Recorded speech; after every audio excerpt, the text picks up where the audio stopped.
सुभाष चंद्र बोस, एक ज्वाला जो कभी बुझी नहीं।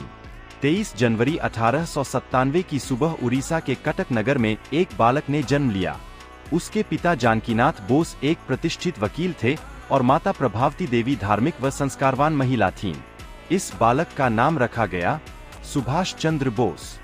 बचपन से ही उसकी आंखों में कुछ अलग चमक थी। अनुशासन, साहस और देश प्रेम उसके स्वभाव में रचाबसा था। सुभाष की प्रारंभिक शिक्षा कटक में हुई।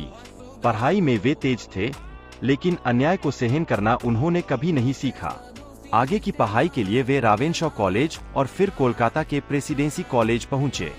वहां उन्होंने अंग्रेजी शासन की नस्लभेदी मानसिकता को करीब से देखा, जिसने उनके मन में विद्रोह की आग और तेज कर दी। उच्च शिक्षा के लिए वे इंग्लैंड गए और कैम्ब्रिज यूनिवर्सिटी से पढ़ाई करते हुए ICS, इंडियन सिविल सर्विस की कठिन परीक्षा चौथे स्थान से पास की। यह किसी भी भारतीय के लिए गर्व की बात थी, लेकिन सुभाष के लिए यह गर्व नहीं, एक प्रश्न था, क्या वह अंग्रेजों की गुलामी में नौकरी करेंगे।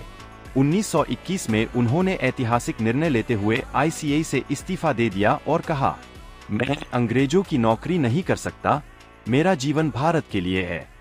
भारत लौटते ही वे स्वतंत्रता आंदोलन में कूद पड़े। उन्होंने महात्मा गांधी और देशबंधु चित्तरंजन दास के साथ काम किया। उनकी तेज सोच, साहसी भाषण और संगठन क्षमता ने उन्हें जल्द ही एक प्रभावशाली युवा नेता बना दिया। अंग्रेज सरकार उनसे डरने लगी और परिणामस्वरूप उन्हें बार बार जेल में डाला गया। 1921 से 1941 तक का समय उनके लिए संघर्षों से भरा रहा।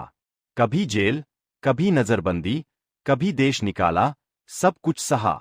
जेल में उनका स्वास्थ्य भी खराब हुआ, लेकिन उनका संकल्प अडिग रहा। वे मानते थे कि आजादी बिना बलिदान के नहीं मिलती। 1938 में वे कांग्रेस के अध्यक्ष चुने गए और 1939 में त्रिपुरी अधिवेशन में फिर से अध्यक्ष बने, लेकिन उनके विचार गांधी जी की अहिंसक नीति से अलग थे। भेद बढ़े और अंततः उन्होंने कांग्रेस छोड़कर फॉरवर्ड ब्लॉक की स्थापना की। 1941 में जब वे अंग्रेजों की कड़ी नजरबंदी में थे, अद्भुत घटना घटी। वे भेष बदलकर भारत से निकल गए। अफगानिस्तान होते हुए वे सोवियत संघ और फिर जर्मनी पहुंचे।